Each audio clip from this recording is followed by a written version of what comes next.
Ayya kam nagaa caaltu. I don't know. Eeywa. Akkamittuu sin saree ol dabarsaanii meejoo na bira kaa'ame. Qorra mataa qullaa kana baay'een jaallanna yeroo tokko tokko beektuuf. Nama biratti ol dabarsaa.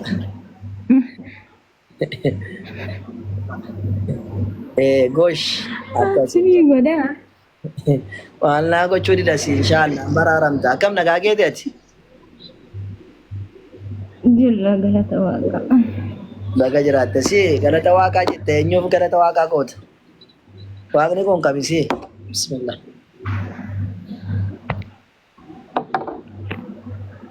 Ini semua sin uume ana uume dafa. Waan biraan Naan kan na uume maa Allaan na uume?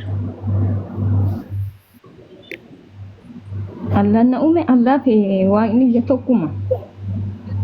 Lakki Allaan Allaadha. Ko maqaadha ka. Amma kan rakkina nu gidduu xuumaa jiru jijjiirama maqaati amma musliimaa fi kiristaana rakkinni kan ta'e amma. Kanaafuu Allaan akkasii uume nama hin taareeti. Ka uumaa kooti waan tokko waan ta'e mana manaan isa nan amana. Garuu wanti xiqqoo waan gaaffii natti ta'e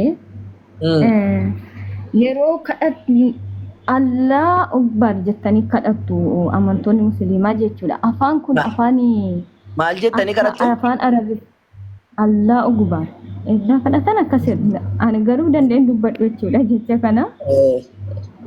Gurraan na dhagaa. Umurii rakkoon qabu ayya. Yeroo afaan Oromootiin kadhatan kun afaan Arabiffaanatti fakkaata. Afaan Oromootiin yeroo kadhatan akkam jedhanii kadhatu. Waa. Kadhannaa miti sun faarsaadha malee Allahu Akbar jechuun Rabbi guddaadha jechuudha. Rabbi guddate jechuudha. Kadhannaa miti jechuudha.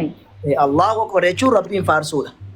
Allahu Akbar faarsaadha. Rabbiin faarsa. Rabbiin guddate. Rabbiin olte. Rabbi guddaadha jechuudha. Afaan Oromootiinis ofeeteen kadhatta kadhannaa. Salaata oote immoo salaata immoo kan salaannu afaan Arabiffaatiin Qur'aana qaraana. Afaan Oromootiin immoo barbaadde kadhadhu waan barbaadde itti ol galiiti. Kophaa ta'ee kadhachuu dandeessa. Afaan Oromootiinis, Ingiliffaanis, Arabiffaanis, Guraageenyaa, Silxeenyaa afaan beektu.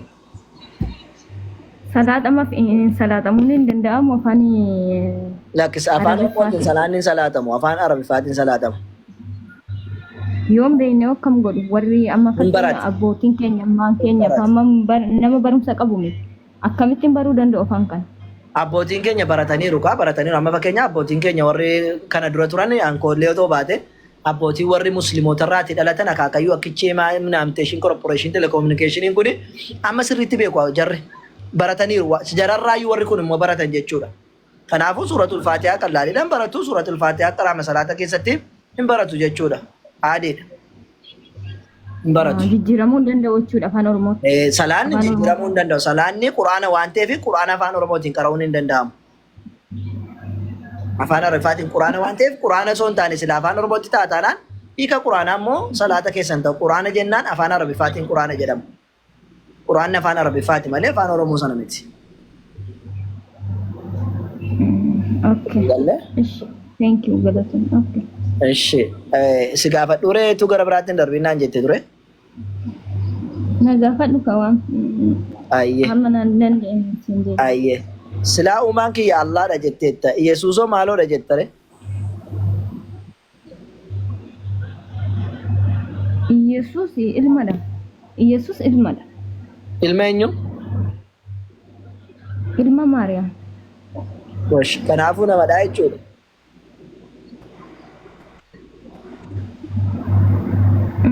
Ani dhibbatti akkatti nama jenna akkamitti nama jechuu dandeenya maaliif hafuuraan nama uumame tokko nama jechuun hin danda'amu akkamitti hafuuraan uumame maal jennare namni immoo biyyarra waan uumameef ati maaliin uumamte mee ati maaliin uumamte ani sanyii addaami maaliin uumamte jedhe sanyii keessa hin gaafanne maaliin uumamte jedhe karaa wal qunnamtii saalaa nama uumamedhaan wal qunnamtii saalaa maasiisi uumamoo saalaan hin uumame wal qunnamtii saalaa si uumamoo of course sanyii tokko walitti sanyii walitti haadhu isa si uuma isa si uumama uumaan kiyya kan na uume abbaadha Kan na uume Inni akka hafuura jarreen miti sana ree? gidduutti kan na uume waaqa tokkodha.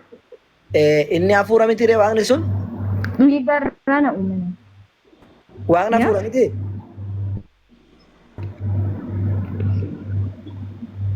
nagaamu.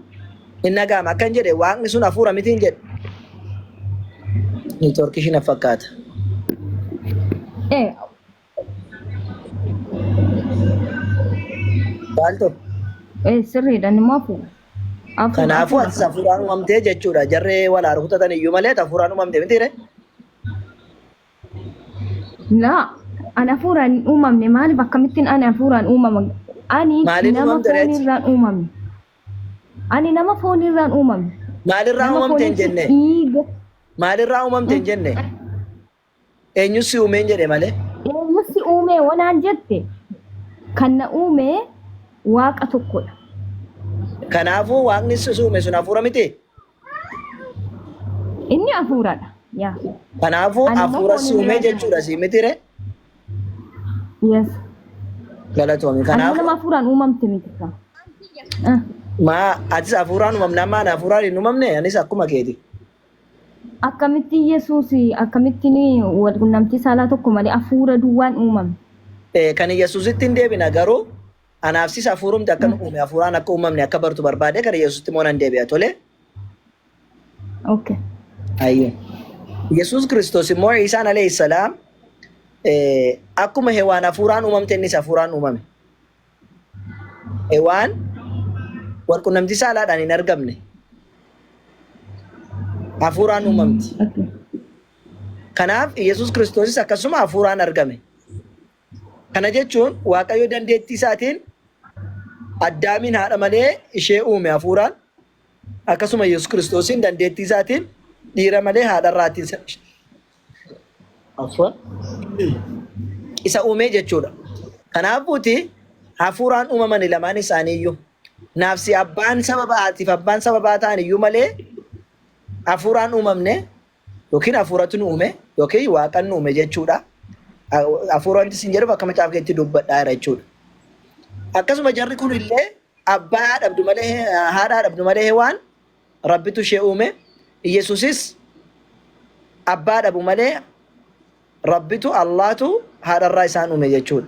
Kan nu uume hunda keenya iyyuu Allahadha. Garuu karaa addaatiin uumamneedha hundi keenya. Karaa addaatiin. Yoo akka Yesuus Kiristoos akkamittiin durbee Maariyaam irraa qofa uumameetu dhiira malee akkamittiin nama jenna hoo jette hewaanin akkamittiin haadha abbaa malee dubartii irraa uumamtee akkamitti abbaa irraa uumamtee haadha malee akkamitti nama jechuu dandeenya sin jedhes gaachuu danda'a. Garuu immoo hewaan maalitu sin jedhe namadha naan jettaati.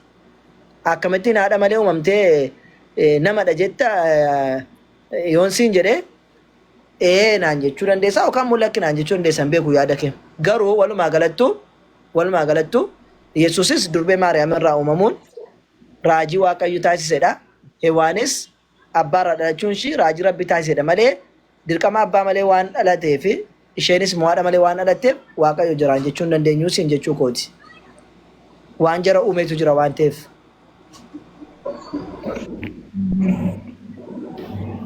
Okay. Ani just like okay. Walii galee miti ishee. Yesuus Kiristoos garuu immoo nama akka ta'e kan inni dubbate ni fudhattaa sana asirratti waasii jabeessuu barbaada.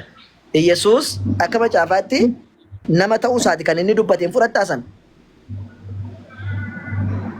Baazawai Yesuus nama akka keenyatti foon uffatee gara biyya lafaa dhufe kan jedhu fudha malee ani Yesuus nama jedheen furanne ammaa jechuudha furadhus. Foon uffatee dhufe kan jedhu hin jiru.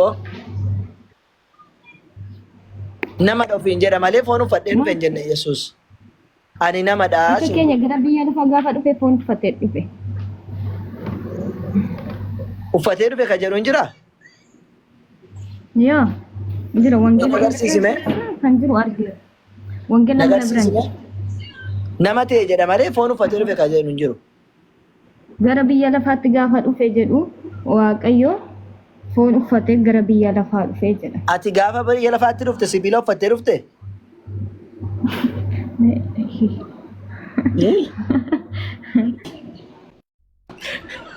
Natti hime? ربي نونس فونو فنيدو في أكا فونو فنيدو بنتي ما ربي القرآن كيستي فكسونا العظام لحما جدا فون في سنة لا في سنة فون في سنة إنما قوني جدا كان أبو كافر في فونو فنيدو في نفسي سكا قرآنات ما ليس بيلا فنيدو في كان أبو بيلا فاتي دومني نوتيس بيلا فاتي دومني بيلا فاتي بيلا فنيدو كان أبو بيلا فاتي دومني كل بنتي كمان كان أبو gaafa biyya lafaatti dhufu foonuma uffatee dhufe foonuma sana isa gaararraa qabate sana fudhatee dhufe jechuudha. Malee namni sibiila uffatee dhufu hin jiru. Kanaafuu Isaan alayhi salaam namumadha namadha ofiin jedhe jechuudha. Okay. Achitti immoo jechuudha maal jedhu warri musliimaa isin jechuudha Isaani hin duune gara Rabbii deeme malee jettu. Nun garuu akka keenyaatti du'ee gara Rabbii deeme jennu gara Rabbii deeme jennu. Gara Rabbiin deemne Isaan. Asinna kana dhagayeedha kan Araboota irraa dhagaye qaban. Samitti ol fudhateedha malee gara Rabbiin deemne samitti ol fuudheedha malee. Ka samitti ol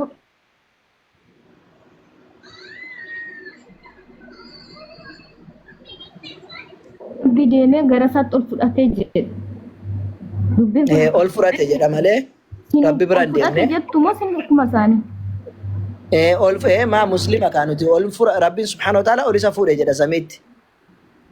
Hinduun بل رفعه الله إليه ربين جرسات تلفوري جرا إذا برات سونتان جرسات كان يجون سميت تلفوري جتشود gaafa jarra jeesuud dhaqanii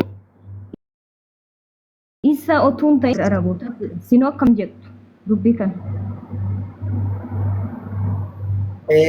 ما مسلم عربوتا من عاملين ميت مسلم وندتو جدا بر إذا سألنا راجع سني جنان بكين يا مسلم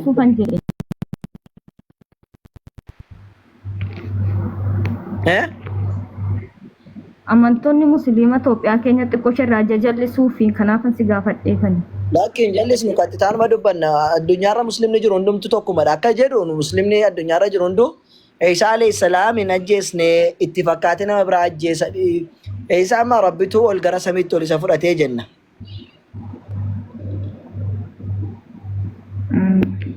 Okay, thank you. Hayyee. Kanaaf Isa alayhi salaam namadha. Ergamaa ta'uu isaa namantaa? Yes, gara biyya lafaatti ergate gooftaatu waan ta'eef nama.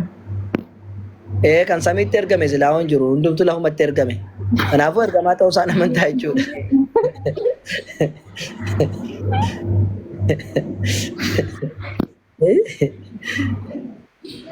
Namanta miti silaa amma ergamaa ta'uu isaa bagaa amantee tole. Hayyee. Waaqayyo tokkichoo jiraachuu isaa namantaa Waaqayyo isa Yesuus Kiristoos Waaqa koo jedhuun. Waaqayyo tokkicha ta'uu isaatti dhugaa dhibba dhibbatti nama. Waaqni tokko Waaqni sun immoo Yesuusifis Waaqa ta'uu namantaa? Eeka, of course. Hayyee Yesuusifis Waaqa tole. Ishi itti aanee immoo erga silaa Allahnis na uume jettee karamantu taate. Nabi Muhammad sallallahu alaihi wasallam nabiyyi addunyaa kanaaf ergaman ta'uu isaa namantaa? Isan beeku. Isa kanan beektu waan ta'eef si barsiisuu barbaada. Bara 1447 dura nama addunyaa kana ifaan ibsu maqaan isaa Muhammad jedhamu Rabbiin subhaanahu wa ta'ala addunyaa kana irratti akka dhalatu isaan taasise. Gaafa jarri Makkaa keessatti dhalatan fooqiin biyya Sooriyaa keessa jirtu hundumtuu guutummaadhaan ifti. Dhalachuu isaaniitiin. Namni kun dhalachuu isaaniitiin qambarri gabricha namaa ta'uun akka cabdu taasise. Namni Muhammad sallallahu alaihi wasallam jedhamu gaafa dhalatu dhiirtiif dubartiin walqixxummaa argatte. Nabi Muhammad sallallahu rabbi wa salaamu alaihi dhalachuu isaaniitiin addunyaan kun dukkana keessaa gara ifaatti akka baatu taasifamte. Dhalachuu isaaniin duratti bara jaahiliyyaa yookiin bara wallaalumsaa jedhamaa ture. Sababiin isaas dhagaa fi ilma namaaf sagadu waan taateef erga isaan dhufanii booddee immoo Nabi Muhammad sallallahu alaihi wasallam Rabbi tokkichatti namoota waamaa turan waan taateef dukkanarraa gara ifaatti waamaadhaa turan jechu. Namni kun dhalatanii gaafa waggaa 40 nabiyyummaa Rabbiin isaaniif kenne. San duratti garuu osoo nabiyyiin ta'in durattuu namni kun nama rabbii subhaanahu wa ta'ala tokkicha qofa gaara hiraa jedhamu keessatti yookiin tabba yookiin jabalal nuur jedhamu keessatti rabbii subhaanahu wa ta'ala tokkichoomsaa turan. Warri mushrikootaa yookiin warri amantii biraa hordofan waan hordofaa turan guyyaa tokkoon hordofne.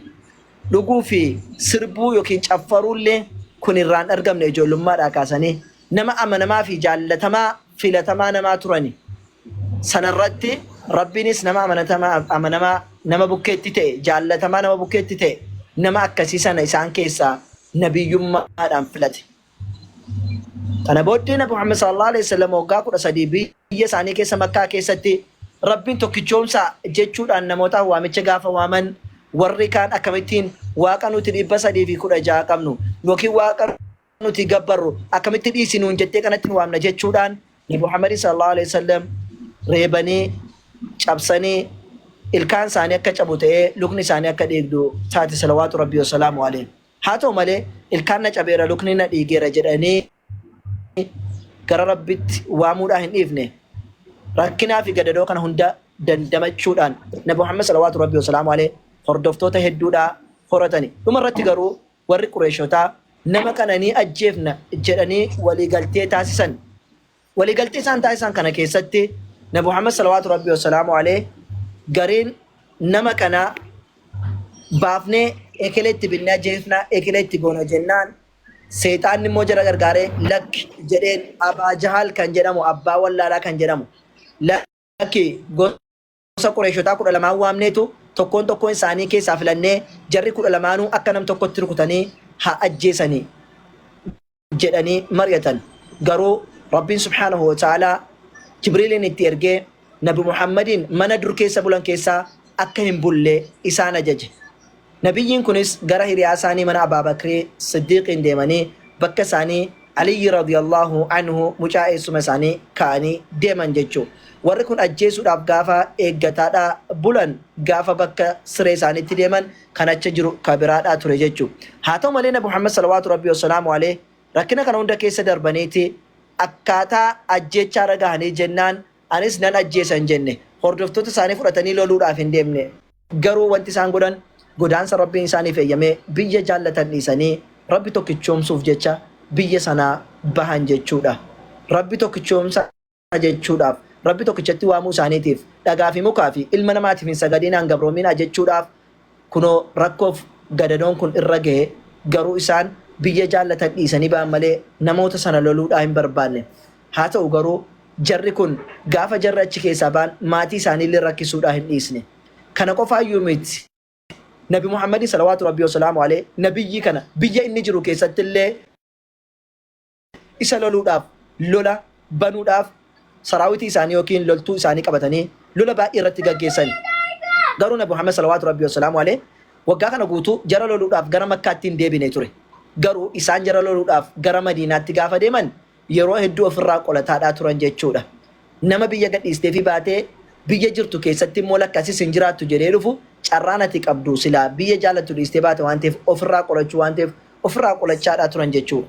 Nabi Muhammad salawaatu rabbii wasalaamu alayhi osoo akkanaan jiraniiti guyyaa tokko bahaniiti hin boo'ani. Maaliif boossu ergamaa rabbi sallallahu alayhi wasallam jennaan obboleota koo yaadee jedhan. Maali nuti obboloota kee miti jedhaniini jennaan barattoonni isaanii lakki isin hiriyoota koo barattoota kooti malee obboloota koo miti. Obboloonni koo maa kan akka Farhaan faa, kan akka Awwal faa, kan akka Raabiyaa fi Faaximaa fi kan akka Habiibii fi warra kana otoo nan arginnatti amananidha jedhan salawaatu rabbii wasalaamuhu alayhi. Egaa nabiyyi akkasii rabbiin subhaanahu wa ta'ala quraana keessatti boqonnaa 9ffaa keessatti dubbate maal jedhe لقد جاءكم رسول من أنفسكم عزيز عليه ما عنتم حريص عليكم بالمؤمنين رؤوف رحيم جد ربي سبحانه وتعالى دبته نبيين نما أكا كيسانيته إسن الراتي كانته كان بآن كيسان إسات ألفاتو نبي أكسي إسن الراتي كان غرلافسته إسني بإرغر جد ربي سبحانه وتعالى قرآن كيسات دبت نبي غرلافا الدنيا كن أكا شين أبدان هنقبني كان ركون نما كان إسرتي ألفاتو يوكي ركون الدنيا isarratti ba'aa kan taatu nabiyyi akkasii isiniif ergamee jira isiniif dhufee jira rabbi nutti dubbate. Nabiyyiin kun egaa waggaa 63 erga jiraatanii booddeedha biyya itti godaanan keessa waggaa 10 turanii guyyaan isaaniitti geessee addunyaa kanarraati boqotan jechuudha. Nabiyyiin sun wanti jarri facaasan har'a kunoo biqilee ansi fuuldura taa'ee akkan tokkichummaa rabbitti si waamu taasisee jira. Kanaaf waamichi ergamaan rabbi salawaatu rabbi wasalaamu alee rabbi tokkicha gabbara anillee nabiyyii ta'uu koo fudhadha jedhanii rabbiin illee quraana keessatti Muhammadun Rasulullah Muhammad ergamaa rabbiiti jedhe nabiyyii akkasii kana nabiyyii godhadhuti qabadhu isaantu karaa kana nutti agarsiisee ifa keessa jirru kana isaan nuu kenninaan fudhannee teenya isinitti lallabuudhaa jira. Allah jedhamu karaa isaaniitiin beekne malee Allah jedhamu namni nu barsiise tokko hin jiru. Jannataaf adaaba akka isaaniitti barre malee namni nutti hime tokko hin jiru. Akkaataan nuti har'a ittiin jireenya keenya itti uffannaadhaa jirru karaa isaanii baranne malee namni nu barsiise tokko hin jiru jechuudha. Kanaafuuti karaa dhugaa nabiyyiin itti dhufanii ummata kana abidda jalaa baasan har'a bileenaan kan lakkaaman hordoftoota qaban karaa dhugaa kanatti kootu Nabi Muhammad jechuun nama akkasiiti isin jechuudha barbaada gabaabumatti seenaa isaanii guyyaa shanittuun dhumuutoon irra taa'eeti. Gaaffii qabda isaan irratti. Thank you. Galatuma guddaa. Ayyee galatarraaf inshaallah. Galatuma. Ayyee gaaf tokko gara fuulduraatti immoo nu battee waan jiru gaafattee dhufta. Inshaallah tole. Namni gaaffii qabu jira ortodoksii haa ta'u yaadii amboo haa ta'u kullee namni gaaffii qabu maayikii banachuu danda'a.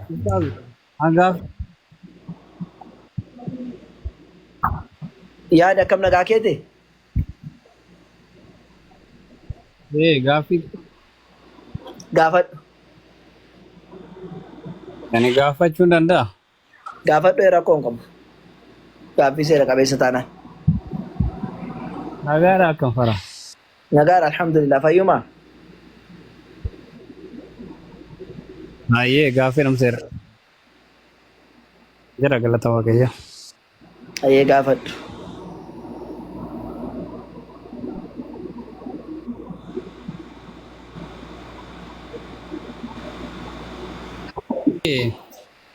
Quraana keessatti rabbiin yoo fakkeenyaa fi macaafa keessatti yoo fakkeenya si kaase ilma koosaa jaallatamaadha isa dhagaa jedha macaafni qulqulluu yeroo dubbatu. Quraana keessatti garuu hallaani Muhammadiif kan inni raagaa ba'e kan jecha isaatiin dhugumatti anatu Muhammadiin ergate inni ergamaa kiyya kan quraana keessa jira. Hayyee dubbadhu. Nagama. Nagama.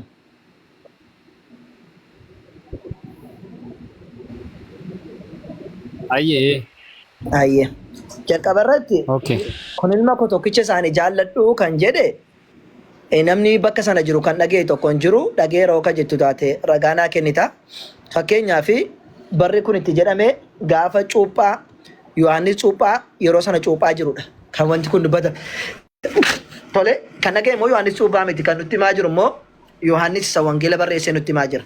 Tole saniifuu Yohaannis cuuphaa erga nutti hin himneeti inni kun isaa akka dhagee natti himtaa jechuudha tokkoffaa. Maaliif yeroo cuuphamee ba'uudha waan taateef yeroo cuuphamee ba'uudha waan taateef isaan akka dhagee dubbate isa qofatu nama amma sana keessaa dhagee moo akkamitti dhagaame waan jedhu natti himta. Ani waaqayyo akkas jedhera kan jedhu fudhadhu jechuudha. Maaliif jennaan isa qofatu nutti hime waan ta'eef namoonni kaan dubbii kana nutti hin himne isa akka dhagee dubbate natti himta. Kan lammaffaa Nabi Muhammad sallallahu alaihi wasallam nabiyyi ta'uu isaanii rabbiin isaaniin argadhe jedhee dubbateeraayyuu naan jette. Rabbiin wamaa arsalnaaka illaa rahmatan lil'aalamiin jechuudhaan boqonnaa 21 lakkoofsa 107 irratti maal jedhe rahmata addunyaadhaaf goone malee sin ergine jedhe rabbiin subhaanahu wa ta'aalaa dubbate. Yoommoo barbaadde maqaa isaanii bakka itti dhi'ee yoo barbaadde immoo rabbiin boqonnaa 33 lakkoofsa 40 keessatti wamaa muhammadun illaa rasuulun qad khalat min qablihi ar-rusul. Muhammad sallallahu alaihi wasallam nabiyyi isa dhumaadhaa malee akkuma nabiyyoonni warri kaan darbanii waa biraadhaa miti nabiyyi dhumaati jedhee nutti hime. Akkasuma boqonnaa 48ffaa keeyyata dhumaa irratti maal jedhee Muhammadun Rasulullah Muhammad ergamaa Allahti jedhee ifaan ifatti nutti hime jechuudha. Kanaafuu Nabi Muhammad sallallahu alaihi wasallam ergamaa ta'uu isaanii yookiin ergamaa Allah ta'uu erga nutti hime ammoo addunyaa kanaaf rahmata godhee malee sin ergine jechuudha itti dubbateedha. Kanaafuu ergamummaa isaanii rabbiin subhaanahu wa ta'ala ragaa ba'eefii jira jechuudha. Akkas shaahadaa jechaa yeroo ittiin galchaa ka warri shaahadaa jechaa jirtan galchaame. Eenyudha mee? Tokko tokko haa barreessu namni shaahadaan bira jiru. Tokko tokko haa barreessu. Hayyee Yaadi gaaffii biraa qabdaa? Raga lafni lallaka. Sura meeqa? Sura meeqa? Suuraa 33 irraa tokko. Suuraa 48 irraa. Tole. Suuraa Sura meeqa irratti jettee sun kanayyuu mee lalla baasen. dhagaamaan jiru neetworkii kana fakkaata Itoophiyaa artamo.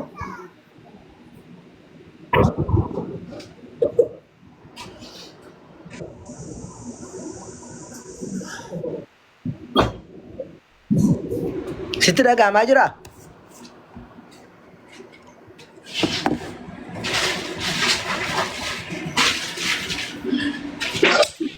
Yaade? Itu bas.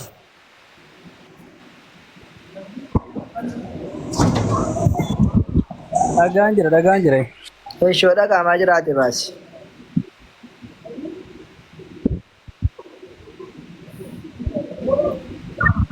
Wayye dagaan jira faraan. Neetworkiin kee baay'ee rakkisaa jira.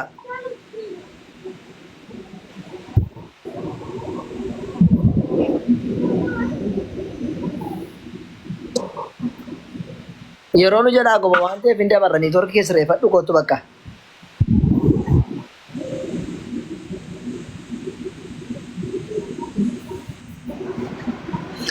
Ishi shaadaa kana jechaa jiru tokko tokko barreessaa meeshii tolee jiru tokko tokko barreessi.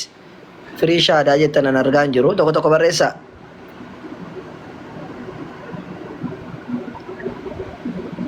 Eenyuun galchaa jettan?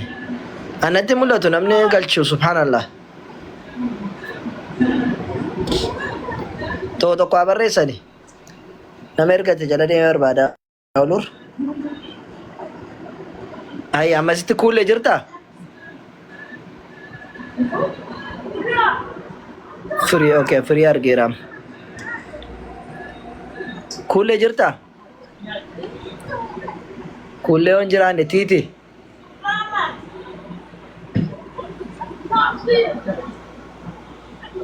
Tiiti.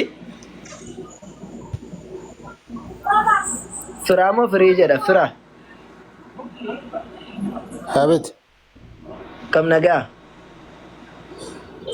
Nagaa galata waaqayyo akkam nagaadhamni? Nagaadha alhamdulillah. Gashi jennaan ol si darbadhe. Maal isinoo ofumaatti akka onomaatti bakka waanuma namuma qabachuu hin dandeenyetti haasaa ooltu maaloodha hin jedhameensi. Akkamitti qabachuu dandeessa tureetti? Ani gareen shaadha jedhee erga asirratti hundeeffame qabachuun nan barbaada waan ta'eef qaatarraan barreessaa yeroo baay'ee namoota zila ta'anii shaada qabatan hedduun hordofaa shaada qabachuu barbaada erga namni sun yeroo dhuma sana daddafee ol gala garuu isin immoo har'a nagaraa bazaachuu maal akka ta'e immoo naa garuu dhabee mana garuu na of galcha.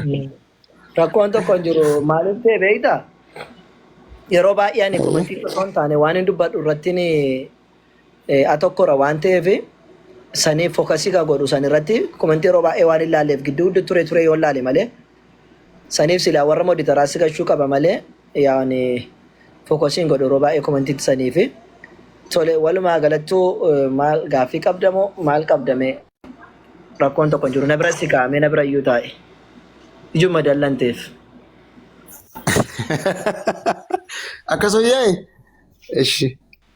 Power baankii naa kennime? Power baankii fidime? Ayyee. Mobile baankii? Daasiitiin jechaadha simiti. Chaarjii power baankii naa kennaa isaanii jira.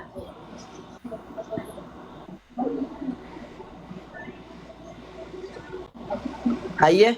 Gaaffii qabdamoo?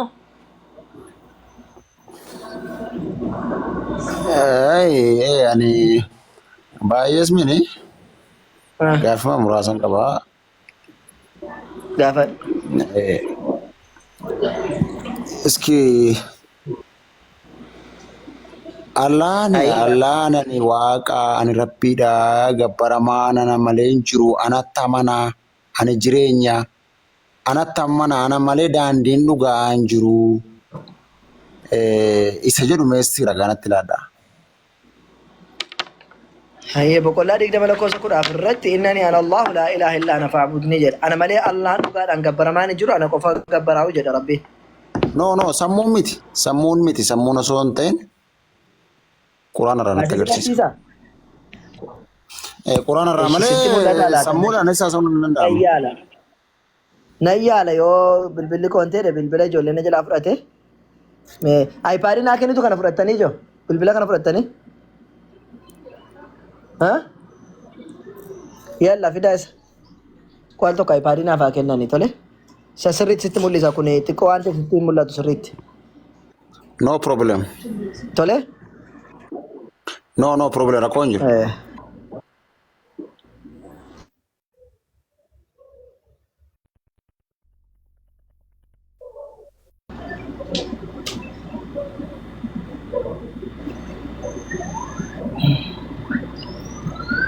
Yalla fuudhitii baniif sana naa kenni. Ijoolleetutti wanti ilaaltiin. Nu cinqite ijoolleen yuutuubii ilaaluudhaan.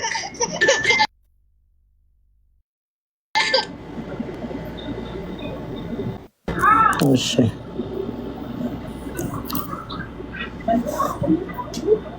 Ishi digdama irra siin jedhe.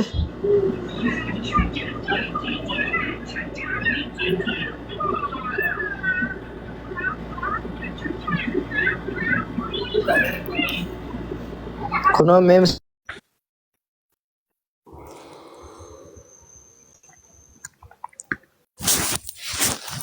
Sitti mul'ata?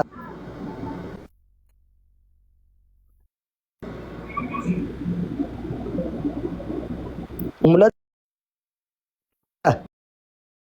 Mul'ata? Ani Allaadha. Ana malee dhugaan gabbaramaan hin jiru. Ana gabbarii yaadannoo kiyyaaf salaatas seeraan salaatii jedha. Ayyee. Tole si deebi'ee kun? Kunoonaaf deebi'eeraani. Ayyee gaaffii biraa qabaatti.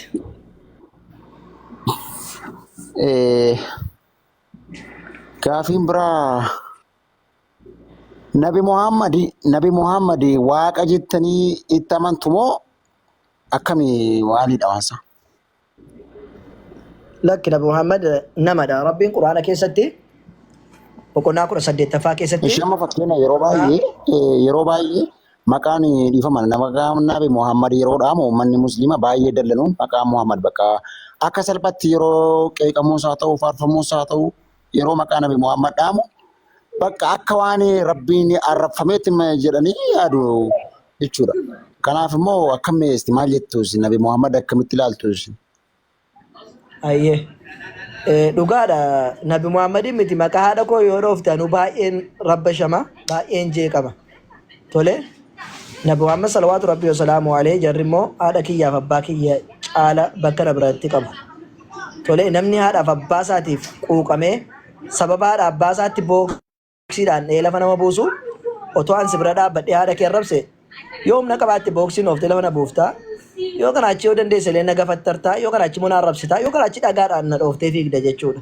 Haadha keen xiqqeesse haadha keen arrabsa waan taate jechuudha yoo qaamaan na bira jiraatte yoo fagoo raatte immoo arrabaan natti himtee likki kiyya baqatta deemta jechuudha asirraati. Nuuf immoo Nabi Muhammad salawaatu rabbii wasalaamu alayhi haadhaaf abbaa kiyya caala jaallanna. Haadhaaf abbaa kiyya caala osoo hin taane lubbuu keenya caala jara jaallanna waan taateef namni isaan arrabsuus ta'ee isaan xiqqeessuu hin eeyyamnuuf jechuudha.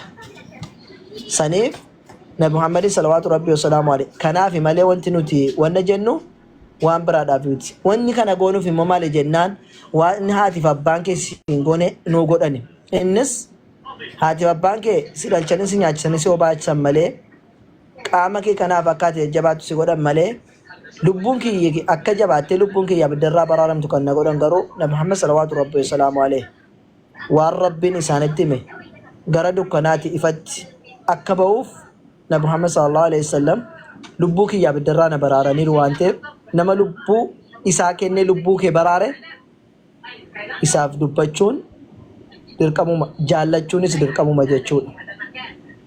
Akkasi lubbuu isaanii kennanii lubbuu keenya baraaran waan taateef kophaa isaanii ta'anii addunyaa mo'atan waan taateef gaafa dhufan kophaa isaanii ergaman kophaa isaanii uummata Qureeshotaa Araboota addunyaa guutuu mo'atanii as gahanii lubbuu isaanii kennanii waan dhufe fudhachuudhaaf. Kanaaf jara jaallanna jechuudha lubbuu keenya waan nu baraaraniif. Ayyee Nabi Muhammad daa'ima waggaa 8 maaliif fuudhe? Lakki kan waggaa 8 fuune. Inshi. Ergamaa Rabbi sallallahu alaihi wasallam Aishaa kan jedhamtu haadha manaa qabani. Aishaa kan fuudhan waggaa 9tti. Waggaa 9tti. Garuu Aishaa waggaa 9tti fuudhamte kun Aishaa akkamiiti? Namni ijaan ishee arge jira guddina ishee, dandeettii ishee, biqaatii ishee namni arge jira? Namni arge tokko hin jiru. Intala waggaa 9 fuudhan gaafa jedhan namni wanni inni dubbatu obboleettii isaa qacoo mana keessa jirtu yookiin ollaa intala jirtu ijaan argee sanaan akka Aishaatti fudhata. Kun dogongora guddaadha. Tokkoffaa akka aadaa keessatti namni akka aadaa isaaf akka naannoo isaatti waggaa itti fuudhuuf heerumuu qaba. Tokko. Lammaffaa namni akka biyyaa fi yerootti qaamni guddinni isaallee gargari. Tokkoffaan Aishaa radiyallahu anhaa biyyi isheen keessa jirtu biyya barahaa yookiin biyya ho'aa keessa. Lammaffaa barri waa'ee Aishaa dubbataa jiru kun yeroo amma nuun keessa jirru keessatti miti. Waggaa 1447. Anaaf si har'arra dhaabbannee Aishaa waggaa 9 qeequu hin dandeenyu. Maaliif jennaan anaaf si qeequu kan dandeenyu kan har'a kan waggaa 9ti. Waggaan 9 gaafa sanaa maal fakkaattiif isa geessi hin beeknu waan taateef. Otoo qeequu ta'eeti warra Nabi Muhammadin sallallahu alaihi wasallam maraataadha. Nabi Muhammad falfalaadha. Nabi Muhammad lakki walaleessaadha warra jechaa turetu silaa kanaan isaan qeeqa ture. Maaliif waan isaan jibbaniif. Garuu bakka sanaa fi yeroo sanatti warri Nabi Muhammadin jibban illee takkaa Aishaadhaan takkaa qeeqanii hin beekani. Sababiin isaa maal inni beektaa? Bara isaaniif yeroo isaanii keessatti intalli waggaa 9 xiqqoodhaan turre saniif. Bara isaanii keessatti intalli waggaa 9 intala xiqqoo hin turre intala geesse waan taateefidha. Malee otoo bara sana keessatti Aishaan intalli waggaa 9 dubartiin geenye ta'eetiin anaaf si dura warra Nabi Muhammadin qaamaan dura dhaabbatee ati nabiyyii miti jechaanii turetu lakki ati intala xiqqoo akkasii fuutee dura dhaabbataa ture. Kanaaf rakkoon anaaf si jiru bara amma keessa jiru keessa teenye kan bara 1449 firdii kennu santu nu rakkise. Anaaf si murtii kennuu kan dandeenyu bara amma jirru keessatti intalli waggaa 9 akkamiiti, intalli waggaa 40 akkamiiti, intalli waggaa 30 intala akkamiiti jechuu qofa beekna waan taateef yeroo ammaa kanarratti amma murteessuu dandeenya malee yeroo ammaa keessa teenye yeroo sana murteessuu hin dandeenyu jechuu barbaada. Kanaafuu isheen ofiishii maal jette hadiisa keessatti intala aqilaa geessu akka taate kan dubbatte jechuudha. Intala aqilaa geesse ta'uu jechuudha kan isheen dubbatte. Walii galle kanaafidha geessu ta'uu isiitiifuu hadiisa dhiironni hin dabarsine waa meeqa Nabi Muhammad irraa barattee har'a kun hadiisa dubbannu isheen kan nutti dabarsite intala geessuu taanaanidha. Dhiirri gahaa jedhamu dubartiin geessuu jedhamti hadiisa irraa dubbatame hin jiru. Aishaan garuu hadiisa 1000 lakkaa'aman nutti himte jechuudha. Faxiina sammuu ishee guddoo beektuu ta'uu ishee agarsiisaa jechuudha kun. Addunyaa kana har'a ana Aisha radiyallahu anha Aishaa nagaa fi rahmanni rabbii ishee irraa jiraatu malee jecha wanti nuun dubbatnu jechuudha hadiisa. Kanaafuu xiqqoon turre isheenis hin jechuu barbaada. Kan ammaa irratti teessee waggaa yeroo sanaa hin murteessin jechuu barbaada bileessu. Isa immoo gabaabumatti namni karaa islaamummaa hordofee jannata ni gala jechuudha. Kun beekamaadha maal gaaffii qaba. Lubbuu muslima taate malee jannata hin galtu.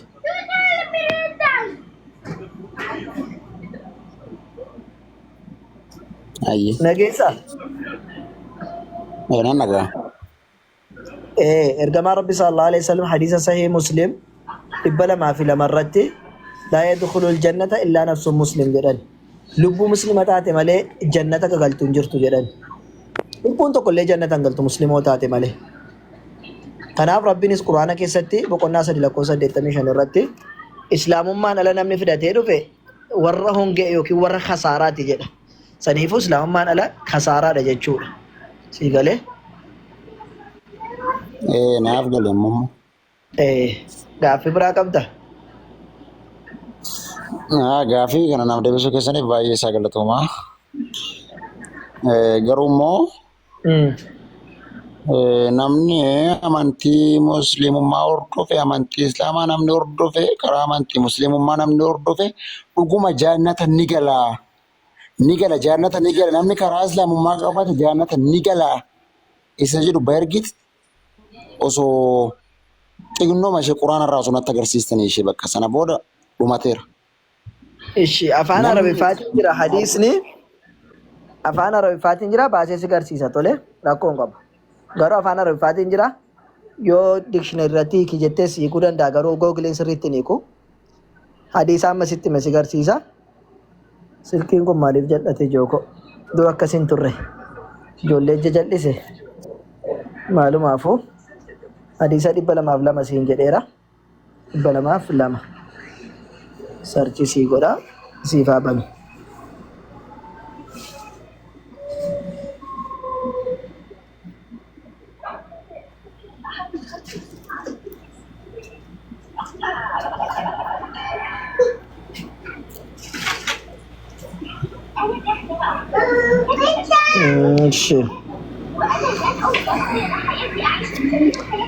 Quraanni isin bukkeen jiru?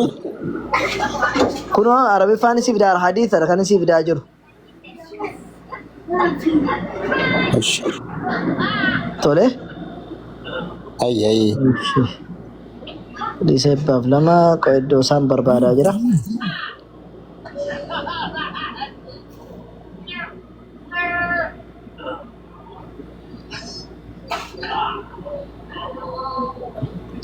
Nah, egal tokko dhiifama.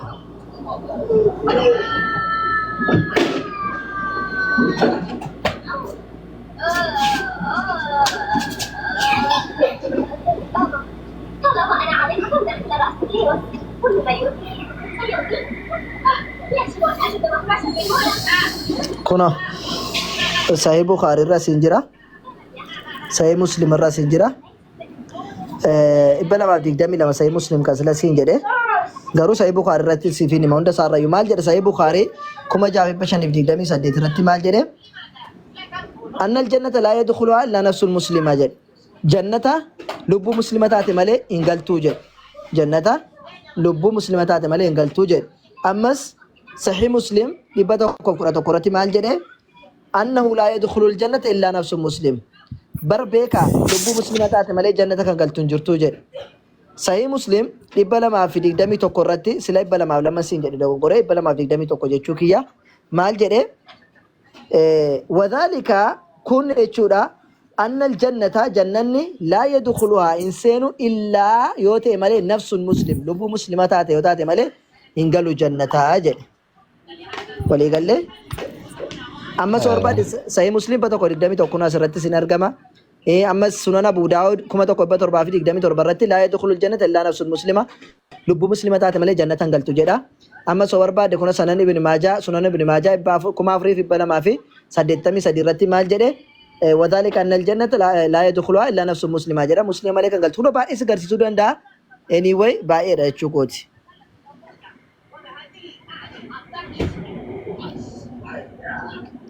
Kanaafuu Rabbiinis musliima taatan malee gara kootti hin dhufiinaa jedhe. Musliima taatu malee gara Rabbiitti hin deemin. Rabbiin akka jedhe musliima taatu malee gara kootti hin dhufiinii jedhe ishee gara si garsiisetaniin gaaffii biraa qabaatte deema. Gaaffii maatu moreera hedduu galatamu. Boqonnaa 3 lakkoofsa 102 irratti kunoo asitti maal jedhe?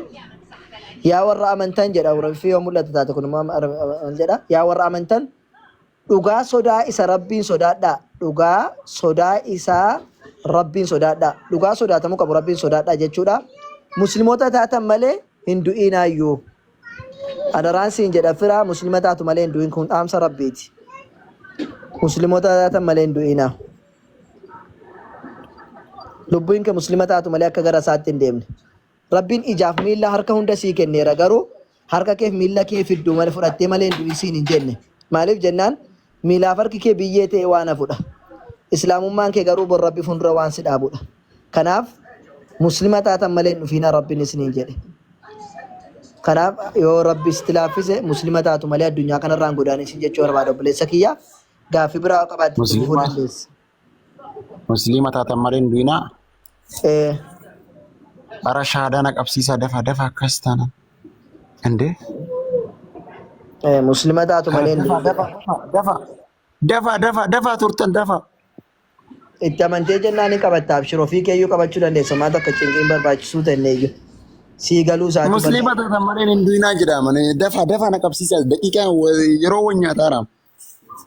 Kanaafuu sii galee yoo taate rakkoon tokko hin jirtu muslima taata. Walumaa galatti wanti siin galle jiraa? Islaamummaarra. Maaltu miitu na godhamu? Hin jiru naaf deebi'eera ammoo. Wanti dhufsi deebi'eeraa tole. Hayyee Yesuus Kiristoos ergamaa rabbii fi nama ta'uu isaatti ni amantaa? Nama dhugaadha iyyee. Yesuus namaa mee? Hayyee. Ergamaa ta'uu isaatti ni amantaa? Ishi innis akkuma keef akka koo waaqa akka qabu ni amantaa? Tole.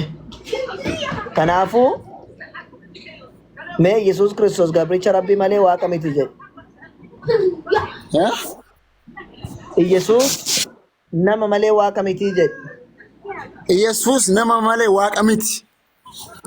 Yesuus Kiristoos Yesuus Kiristoos aangoo waaqummaas hin qabu jedhe. Aangoo waaqummaas hin qabu. Tole. Kanaafuu inni ergamaa fi gabricha rabbiiti jedhe. Kanaafuu inni ergamaa fi gabricha rabbiiti. Kanaafuu erga akkas ta'eeti afaan Arabiffaatiin Islaamummaatti seenuuf jirta muslima taateettaa jechuudha. Rakkoo hin jiru. Nabi Muhammadinoo nabiyyi ta'uu isaanii fudhattaa? Nabi Muhammad nabiyyi rabbii ta'uu isaanii fudhattaa? Nabi Muhammad nabiyyi ta'uu isaanii fudhattaa? Nabiyyi ta'uu isaanii fudhattaa? Hin amantaa jechuudha. Anoo waa'ee Nabi Muhammad baay'ee sin beeku. Waa'ee akkuma ammaa sin gaafadhe kanan itti amanan ture immoo Yesuus Kiristoos malee waa'ee Nabi Muhammad immoo badaan beeku. Bareedaadha. Kanaafuu maal inni amma cal jedheenuma Yesuus Kiristoos erga waaqa ta'uu isaati kaaddee erga nama ta'ee nabiyyi ta'uu isaa erga barte waaqayyo dhugaa tokkicha jiraachuu isaa erga barteeti immoo amma kan itti deemtu immoo Nabi Muhammad ergamaa ta'uu isaanii amanuuf deemtu waan taateef waa'ee Nabi Muhammadiin sitti matiqqoo ishii. Nabi Muhammadiinis fudhachuun dirqama keeti. Tole. Nabi Muhammad sallallahu alaihi wasallam nama haadhaaf abbaa irraa dhalatan Makkaa keessatti kan dhalatanidha. Rabbiin subhaanahu wa ta'ala erga dhalatanii waggaa 40 isaaniitti nabiyyummaadhaan isaan filate. Nabi Muhammad sanyii filatamaa keessaati. Nama filatamaa ta'anii nama dhugaa dubbatu ta'anii kan ergamanidha. Duruu ummata isaanii biratti warra mukaa dhagaa gabbaran biratti iyyuu amanamaa fi jaallatamaa jedhamuun beekan. Rabbiinis waan uummanni isaa amanamaa fi jaallatamaa ta'e yookaan dhugaa dubbataa kan ta'e kana nama dhugaa dubbatu nama amanamaa ta'e erge. Maaliif jennaani utuu inni nama sobduu ta'e yookaan nama immoo amanamaa hin taaneeti duruu ati nama namtu deemi jedhuun. Duruu ati kijibduu turte deemi kijibaa jedhuun. Garuu Rabbiin akka jarri kana hin gooneef nama isaan biratti amanamaa nama isaan biratti dhugaa dubbataa ta'e filatee isaan keessaatii erge. Gaaf tokko maal godhani Nabi Muhammad sallallahu alaihi wasallam gara tabba wayitti ol ba'anii yaa sabaha jedhaniiti waamani. Kana jechuun gaafa balaan namatti bu'ee gaaf tokko waamanii namoota waamu. Waamicha ittiin jarri wal waamani Araboonni. Har'a eenyutu sagalee nutti lallabaa jira jedhaniiti fiigaa deeman. Gaafa deeman inni danda'u ofii deeme inni dadhabe immoo nama erge. Bira dhaqaniiti har'a maal ta'e Muhammad maaltu isa qunname jedhaniin wayi sassaabanii. Jennaaniin Nabi Muhammad sallallahu alaihi wasallam yaa ummata kiyya jedhan. Osoon amma tabba kana duuba xalaanni sin loluudhaaf isin ajjeesuudhaaf fardeensaa fidatee isin eeggataa jira jedhani narraa fudhattu jennaan ati nabiyyii dhugaa dubbatu nabiyyii amanamaadha afwan ati nama amanamuudha nama dhugaa dubbatu akkamitti sirraan fudhannu ree jedhaniin ilaali maal jedhaniini ati nama amanamu nama dhugaa dubbatu akkamitti sirraan fudhannu ree xalaannas duuba jiratu nuun jetteen fudhannaa jedhaniin ergaa egaa amanamaa tokkoof dhugaa dubbachuu koo hin amantu waan dubbadhu ta'e rabbiin anaan nabiyyii isin akeekkachiisu godhee gara keessanitti ni ergeeraa jedhaniin gaafa akkas jedhaniin affaan jala qabeeti tabballak jedhaniin hin fudhannu akkamitti nabiyyiidha nuun jetta deebi'anii immoo hin sobde jedhaniin hin sobsiisan agartee sila dhugaa dubbattaa amanamaadha jedhaniin ani nabiyyiidha abiddi rabbi akkasin arganne akka abiddatti isin hin seenne jedheeni itti himnaan garuu lakki jedhanii didhan kanaafu amanamaa namaa turan Muhammad sallallahu alaihi wasallam san booddee rabbiin waggaa 40tti nabiyyii godhee isaan erge nabiyyummaa isaanii kana waggaa 13 Madiinaa keessatti barsiisanii biyya isaaniitii ari'amanii akkuma nabiyyoonni kamuu biyya ari'aman ajjeefaman jarrilee biyya ari'aman jechuudha. Jarrilee biyya ari'amanii biyya Madiinaa jedhamtu keessa dhaqanii waggaa 10 jiraatanii achi keessatti illee rakkoo fi gadadoo baay'ee lola baay'eetu itti baname garuu amma danda'an ofirraa qolatamaadhaa turanii jechuudha. Akkasitti Nabi Muhammad sallallahu alaihi wasallam waggaa 23 keessatti nabiyyummaa isaanii ergamummaa isaanii xumuranii addunyaa kanaa godaananii ergamummaa isaan fudhatanii dhufan keessaatti quraana kana nutti fidanii quraanni kun muujizaa yookiin raajii bara baraati. Tokkichummaa rabbitti kan nu waamu kan nu gidduutti dhiisanii deeman jecha rabbi subhaanahu wa ta'aalaati jechuudha. Har'a namni kamuu gaaffii barbaade gaafatu saayinsii soo gaafate akkasuma siivikii soo gaafate waa hundayyuu quraana kana keessaa argachuudhaa danda'a jechuudha. Jireenya ilma namaatiif kan ta'u lafa nuu kaa'anii addunyaa kanarraa godaananii salawaatu rabbii wasalaamu alayhi. Kanaafuu Nabi Muhammad gabaabaadhumatti nama akkasii turanii nabiyyi akkasiiti nabiyyi dhugaa malee hin dubbanne jechuudha. Rabbi filatee kan isaan ergee jechuu kiyya. Nabiyyi kana immoo nuti musliimoonni muslima ta'uudhaaf jalqaba nabiyyummaa isaanii amananii fudhachuudha jechuudha. Walii gallee? Hayyee. Akkasi. በጣም ትገለቶማ በጣም ወዳሉ በጣም ያከብራሉ ፈይዲስ ይገለጣ ወይነስ ከበጀሙ ገለቶሚ ስሪት ቆረጡ ዋይ ነቢ ሙሐመዲኒ አነራ አኩማ ጀተት እስላመተ የደ እስላማስ ቀብሲሱ ወንቲ ሚዲ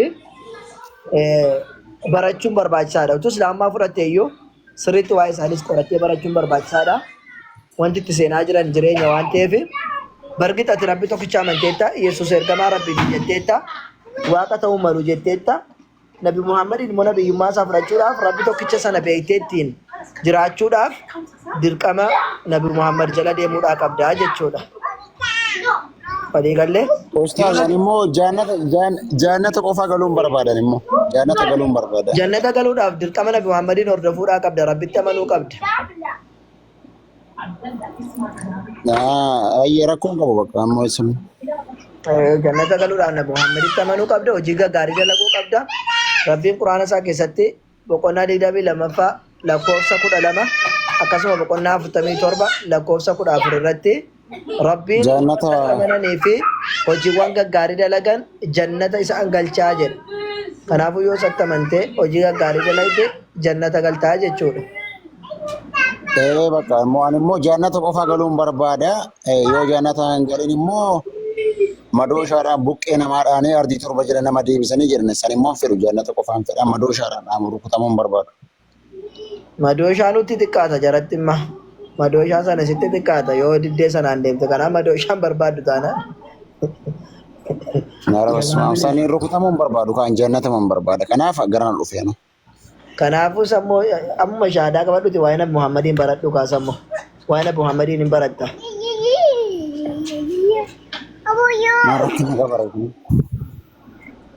Rakkinan qabootee jannata barbaadde yoo ta'e achas bahiqa. Jaannata qofaa barbaada garuu qofaan barbaada jaannata qofaa galuu barbaada. Kanaafuu jannata galuudhaaf islaamummaa fudhadhu siin jedhee islaamummaa fudhadhuti jannata galta inshaallah hojii gaggaaris dalagi maree biroo.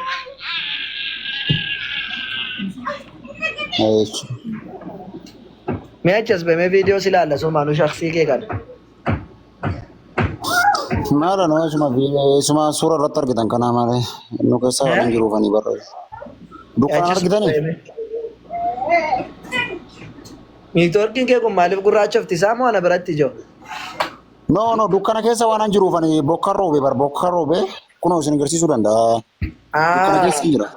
Rabbi dukkanaa si haa baasu see. Ameen.